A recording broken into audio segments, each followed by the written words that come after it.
Pourquoi Angie Dickinson? Elle refuse toujours de regarder cet épisode. Le tournage date de 1959. Angie Dickinson, née Angeline Brown, le 30 septembre 1931 à Colm, dans le Dakota du Nord. Élevée dans un milieu modeste, Angie était la deuxième des 4 filles de Frederica et Leo Henry Brown. Son père, éditeur d'un journal local, déménagea avec sa famille à Burbank, en Californie, lorsqu'Angie avait 10 ans, en quête de meilleures perspectives durant la Grande Dépression. Ce déménagement déterminant allait lui ouvrir les portes du monde du spectacle, même si cette voie n'était pas toute tracée. Les premières années de Dickinson furent marquées par un intérêt prononcé pour les études et l'écriture, inspiré par la profession de son père. Après avoir obtenu son diplôme de la Bellarmine Jefferson High School à Burbank, elle poursuivit ses études au Glendale Community College, puis obtint un diplôme en commerce à l'Immaculate Heart College de Los Angeles. Initialement, elle aspirait à devenir écrivaine ou journaliste. Cependant, le destin s'en mêla lorsqu'en 1953, elle participa sur un coup de tête à un concours de beauté locale et se retrouva finaliste des épreuves préliminaires de Miss America. Cette visibilité lui permit d'obtenir de petits rôles à la télévision, et son charisme naturel ainsi que sa beauté saisissante attirèrent rapidement l'attention des directeurs de casting. L'ascension d'Angie Dickinson vers la célébrité fut progressive mais constante. Elle fit ses débuts au cinéma en 1954 dans le drame policier de Warner Brothers, Lucky Me, et enchaîna ensuite les westerns, genre qui devint sa marque de fabrique. Elle incarnait fréquemment des femmes fortes et indépendantes, loin du stéréotype de la demoiselle en détresse. Son rôle révélateur arriva en 1959 dans le western légendaire de Howard Hawks, Rio Bravo, où elle partageait l'affiche avec John Wayne et Dean Martin. Dans le rôle de Feathers, joueuse à la fois séductrice et rusée, Dickinson a tenu tête à 2 des plus grandes stars masculines d'Hollywood, révélant ce mélange de sensualité et d'intelligence qui allait devenir sa marque de fabrique. Tout au long des années 1960 et 1970, Angie Dickinson a consolidé sa position d'actrice de premier plan au cinéma et à la télévision. Elle a joué dans des films de genres variés, du thriller psychologique, Les Tueurs, 1964, au film de braquage stylé Ocean's 11, 1960, aux côtés de Frank Sinatra et du Rat Pack. Elle noua une amitié profonde avec Sinatra, ce qui ne fit qu'alimenter son aura de figure glamour évoluant avec aisance dans les cercles mondains d'Hollywood et de la haute société. Pourtant, malgré sa beauté et son charisme, Dickinson n'était jamais qu'un simple objet de désir. Les réalisateurs appréciaient son registre émotionnel, tandis que le public admirait sa profondeur et sa vulnérabilité à l'écran. Son rôle le plus marquant et novateur fut celui de la sergente Suzanne Pepper Anderson dans la série télévisée Policewoman, en 1974. Diffusée jusqu'en 1978, la série était révolutionnaire pour l'époque, mettant en scène une femme dans un rôle principal important au sein des forces de l'ordre, choisie rare à la télévision alors. L'interprétation par Dickinson de cette inspectrice à la fois dure et compatissante lui valut les éloges de la critique, un Golden Globe et de nombreuses nominations aux Emmy Awards. Plus important encore, elle a inspiré toute une génération de femmes à envisager une carrière dans les forces de l'ordre et à prouver qu'une femme pouvait porter à elle seule une série dramatique en prime time. Policewoman a ouvert la voie aux futures séries policières et d'actions mettant en scène des femmes. Au fil des années, Dickinson est restée une figure respectée et admirée à Hollywood. Elle a continué à jouer sporadiquement dans les années 1990 et au début des années 2000, apparaissant dans des films notables comme Dressed to Kill, 1980, où son interprétation d'une femme au foyer frustrée sexuellement lui a valu les éloges de la critique. En 2001, elle a joué dans Big Bad Love de Brian De Palma et a fait des apparitions à la télévision, notamment un caméo dans Family Guy qui a mis en lumière son humour et son autodérision. Malgré l'âge, Dickinson a conservé l'allure et l'élégance qui ont fait d'elle une icône de style, participant fréquemment à des rétrospectives de films et à des remises de prix, où elle a été honorée pour sa contribution novatrice au cinéma et à la télévision. Aujourd'hui, Angie Dickinson est une véritable pionnière. Elle a contribué à redéfinir le rôle des femmes dans les médias, prouvant que les personnages féminins pouvaient être complexes, charismatiques et essentiels à l'intrigue. Son influence se fait sentir chez des générations d'actrices qui ont suivi ses traces, de Sharon Gless dans Cagney et Lacey à Mariska Hargitay dans New York, Unité spéciale. Elle nous rappelle que beauté et intelligence ne sont pas incompatibles et que le succès durable repose sur bien plus que la simple apparence. Il s'agit de talent, de polyvalence et d'audace pour oser des rôles qui bousculent les conventions. Angie Dickinson a d'abord été mariée à Gene Dickinson, un joueur de football américain universitaire dont le physique athlétique et le charme avaient fait de lui un joueur exceptionnel sur le terrain durant ses années d'université. Leur mariage débuta en 1952, alors qu'Angie commençait à se faire un nom à Hollywood et que Gene Plotard quittait le monde du sport pour se lancer dans l'électronique. Bien qu'ils formaient un jeune couple glamour au début des années 1950, leur relation connut des difficultés à mesure que la notoriété de Dickinson grandissait rapidement. Le couple se sépara finalement en 1956, seulement 4 ans après leur mariage, même si leur divorce ne fut prononcé qu'en 1960. Malgré leur séparation, Angie choisit de conserver son nom d'épouse, Dickinson, qui était déjà étroitement associé à sa carrière naissante à la télévision et au cinéma. Ce nom allait devenir emblématique du monde du spectacle. Durant cette période, Angie Dickinson noua également une amitié notable avec l'économiste et diplomate de renom John Kenneth Galbraith et son épouse, Catherine. Les Galbraith, très respectés dans les milieux intellectuels et politiques, ont ouvert à Angie les portes d'un univers bien différent, celui des universités, de la diplomatie et des affaires internationales. Son amitié avec les Galbraith l'a amené à leur rendre visite et Plotard a voyagé, ce qui a profondément enrichi sa vie. Surtout, Dickinson a accompagné les Galbraith à plusieurs reprises lorsque John était ambassadeur des États-Unis en Inde de 1961 à 1963, sous la présidence de John F. Kennedy. Ces visites et expériences sont décrites avec force détail dans les mémoires de Galbraith, Ambassador's Journal et A Life in Our Times, où Dickinson est présentée non seulement comme une star hollywoodienne, mais aussi comme une visiteuse attentive et engagée, sincèrement intéressée par les cultures et la politique des lieux qu'elle visitait. Ces échanges ont mis en lumière la profondeur de son intelligence et sa curiosité, des qualités souvent négligées dans une profession qui privilégiait fréquemment la beauté à l'intelligence.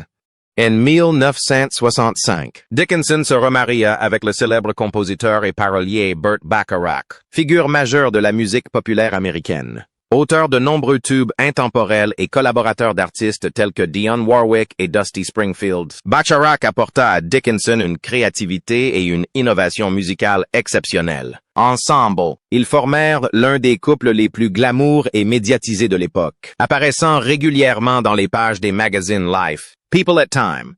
Leur mariage a duré 16 ans, une longévité considérable dans le monde du spectacle, malgré quelques difficultés. Vers la fin de leur union, le couple a traversé une période de séparation, durant laquelle chacun a entretenu des relations avec d'autres personnes. Pourtant, un lien les unissait toujours, une complicité renforcée par la naissance de leur fille. Le 12 juillet 1966, Angie donne naissance à leur unique enfant, Leah Nikki Bacharach, qu'ils surnommèrent affectueusement Nikki. Dès son plus jeune âge, Nikki présenta des signes d'autisme, bien qu'à l'époque, la compréhension publique de l'autisme fut limitée et les critères diagnostiques encore en évolution. Dickinson et Bacharach se consacrèrent entièrement à ses soins, surmontant un parcours semé d'embûches émotionnelles, médicales et logistiques. Nikki a vécu une vie difficile, marquée par des problèmes de santé mentale et les limitations imposées par sa maladie. Angie, en particulier, a assumé le rôle de principale défenseur et aidante, renonçant à de nombreuses opportunités professionnelles pour se consacrer aux besoins de sa fille. Tragiquement, Nikki s'est suicidée le 4 janvier 2007, à l'âge de 40 ans, laissant derrière elle des parents dévastés qui s'étaient battus avec acharnement pour lui apporter réconfort et stabilité. Dickinson a décrit plus tard cette perte comme l'expérience la plus douloureuse de sa vie, un chagrin dont elle ne se remettrait jamais complètement. Burt Bacharach, dont la vie et la carrière ont également été profondément marquées par celle de leur fille, est décédé en 2023, laissant derrière lui un héritage musical et des liens familiaux complexes. Dans les années 1980, Angie a trouvé un nouveau réconfort auprès du chanteur et compositeur Billy Vera, surtout connu pour son tube Soul, At This Moment. Leur romance était plus légère et créative, et Dickinson est même apparu dans le clip de la chanson I Can Take Care of Myself de Vera, sorti en 1981. La vidéo mettait en valeur Angie, non seulement comme actrice, mais aussi comme une femme sûre d'elle et mûre, assumant pleinement de la culture pop et son charme intemporel. Leur relation, bien que brève, fut marquante et représenta une étape importante dans la vie d'Angie. Un retour au monde du spectacle sous un angle nouveau et contemporain. Plus tard, dans les années 1990, Dickinson a entamé une autre relation très médiatisée, cette fois avec le légendaire animateur Larry King. Reconnaissable à sa voix grave et à son style d'interview direct et sans détour, King était une figure incontournable du petit écran. Grâce à son émission à succès, Larry King Live, diffusée pendant de nombreuses années sur CNN. Dickinson et King étaient souvent vus ensemble lors d'événements publics et sont rapidement devenus l'un des couples les plus en vue du paysage médiatique. Leur relation, bien qu'elle n'ait pas abouti au mariage, était empreinte de respect et d'admiration mutuelle. King parlait souvent avec enthousiasme de l'intelligence, de la grâce et de la vivacité d'Angie, tandis qu'elle appréciait son esprit et son sens journalistique. Malgré la fin de leur idylle, ils restèrent en bons termes et continuèrent à évoquer avec affection l'un de l'autre lors d'interviews. Des décennies après sa sortie, la légendaire actrice Angie Dickinson a ouvertement admis refuser de revoir le western culte de 1959, Rio Bravo, film qui a marqué un tournant majeur dans sa carrière. Bien que Rio Bravo soit considéré comme l'un des westerns les plus emblématiques de l'histoire d'Hollywood et occupe une place de choix dans le cœur d'innombrables fans, Angie Dickinson a des raisons profondément personnelles et émotionnelles de ne pas le revoir. Son refus tient non seulement à l'autocritique qu'elle porte sur sa prestation de jeunesse dans le film, mais aussi aux souvenirs impérissables qu'il évoque, notamment ceux liés à son partenaire, l'idole des jeunes, Ricky Nelson. Au moment où elle fut choisie pour Rio Bravo, Angie Dickinson était encore une étoile montante, commençant tout juste à se faire un nom à Hollywood. Elle avait déjà accumulé plusieurs seconds rôles à la télévision et dans des films de série B, mais Rio Bravo marqua son premier grand rôle aux côtés de légendes du cinéma comme John Wayne et Dean Martin. Dickinson interprétait Feathers, une joueuse fougueuse et séductrice qui entame une relation amoureuse avec le personnage de Wayne, le shérif John T. Chance. Pour une jeune actrice qui cherchait encore ses marques, partager l'écran avec des noms aussi emblématiques était aussi intimidant qu'exaltant. Dickinson a confié par la suite que, pendant le tournage, elle doutait souvent de son talent d'actrice et craignait de ne pas avoir encore acquis la maîtrise nécessaire pour rivaliser avec ses partenaires. Elle considérait sa performance comme brute et inégale, une opinion qui l'a hantée pendant des années et qui explique en partie pourquoi elle a encore du mal à regarder le film aujourd'hui. Mais la complexité émotionnelle de Rio Bravo ne se limite pas à son autocritique. Une autre raison profondément personnelle pour laquelle Angie Dickinson évite de regarder le film est liée à Ricky Nelson, décédé récemment. Ce dernier n'avait que 18 ans lorsqu'il a incarné Colorado Ryan, un jeune pistolero talentueux qui s'allie au personnage de Wayne et Martin. À l'époque du tournage, Nelson était déjà une célébrité, grâce à son succès musical et à son rôle dans la sitcom familiale Les Aventures d'Ozzie et Harriet. Malgré leurs différences d'âge, Dickinson avait une vingtaine d'années. Sur le plateau, ils ont tissé des liens chaleureux et sincères, unis par l'expérience commune de travailler sur une production hollywoodienne à gros budget et sous haute pression. Au fil des ans, Dickinson a parlé avec tendresse et nostalgie de Ricky Nelson, le décrivant souvent comme une âme douce et bienveillante dont le charme, discret, et le talent naturel rendaient sa compagnie particulièrement agréable. Sa mort tragique dans un accident d'avion en 1985, à seulement 45 ans, a profondément marqué Dickinson. Revoir Rio Bravo, c'est se replonger dans le visage et la voix d'un jeune homme figé dans le temps. Quelqu'un dont elle se souvient non seulement comme d'un partenaire à l'écran, mais aussi comme d'une étoile filante partie bien trop tôt. Pour Dickinson, la douleur de cette perte est toujours vive, rendant bouleversante l'émotion de revoir Nelson dans toute sa jeunesse, plein de promesses et d'innocence. Rio Bravo a aussi une saveur douce amère pour Dickinson, car il résume un moment particulier de sa vie et de sa carrière. Une période d'espoir, d'incertitude professionnelle et de découverte de soi.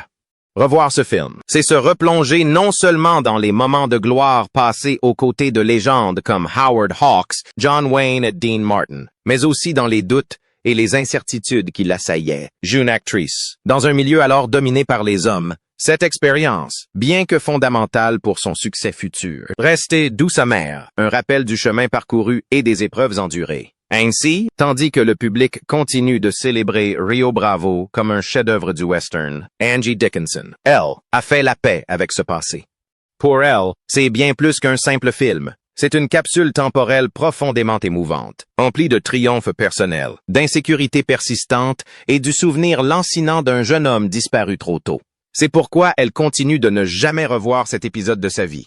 Après des décennies de silence et de discrétion, Angie Dickinson, l'actrice emblématique dont la brillante carrière s'est étendue sur plus d'un demi-siècle, a enfin brisé le silence concernant Ricky Nelson, un nom qui évoque l'âge d'or du rock and roll et les débuts de la gloire télévisuelle. Pendant des années, rumeurs et spéculations ont alimenté les spéculations autour de leurs liens. Mais Angie, connue pour sa grâce et sa discrétion, a choisi de garder le secret, protégeant ainsi sa réputation et la mémoire du chanteur disparu. Aujourd'hui, à 93 ans, elle a décidé que le moment était venu de partager son point de vue, levant le voile sur la vérité concernant leur relation et les complexités émotionnelles qui l'entouraient. La décision d'Angie de parler ouvertement marque un tournant, non seulement pour les fans du cinéma classique hollywoodien et du rock vintage, mais aussi pour tous ceux qui ont longtemps admiré sa capacité à garder sa dignité au milieu des rumeurs qui agitaient Hollywood. Ces révélations témoignent d'une grande maturité et d'une profonde réflexion, offrant un portrait nuancé d'une époque où la pression de la célébrité et les exigences du monde du spectacle ont profondément marqué les vies personnelles. Elle se souvient de l'exubérance juvénile et du charme magnétique de Ricky Nelson, de son don naturel pour captiver le public, à l'écran comme en concert, et de sa sincère gentillesse qui l'a rendu si cher à tant de personnes, y compris à elle-même. Mais Angie évoque aussi les réalités plus sombres. La solitude loin des projecteurs, les difficultés de la vie de célébrité et les inévitables peines de cœur, liées à l'amour porté à une personne constamment sous le feu des projecteurs. Elle décrit comment leurs chemins se sont croisés à un moment charnière de leur carrière et de leur parcours personnel, créant un lien aussi intense que complexe.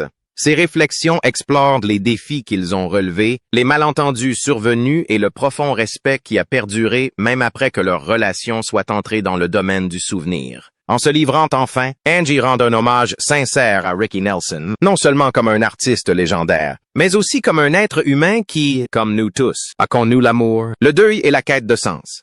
En relatant ses souvenirs, Angie reconnaît également l'impact du silence sur sa vie, comment le fait de garder ses sentiments pour soi a façonné son parcours et comment, d'une certaine manière, cela a été une forme de protection et de survie. Aujourd'hui, forte de son âge et de son recul, elle embrasse la vulnérabilité comme une force, permettant aux fans comme aux historiens d'entrevoir la personne derrière les gros titres et l'image publique. Ce rare aperçu de son cœur et de son esprit est un puissant rappel de la complexité des relations humaines, surtout sous le feu des projecteurs intenses et souvent impitoyables de la célébrité. En définitive, la décision d'Angie Dickinson de rompre le silence est un acte de courage et de dignité, témoignant de sa force de caractère et de son désir de faire éclater la vérité. Elle nous invite tous à reconsidérer nos idées reçues sur la vie des célébrités et nous encourage à privilégier la compassion et la compréhension aux spéculations. Grâce à ces mots, l'héritage de Ricky Nelson s'enrichit d'une nouvelle dimension, célébrant non seulement son talent exceptionnel, mais aussi la riche histoire d'amour, souvent occultée, qui a marqué sa vie et celle de ses proches.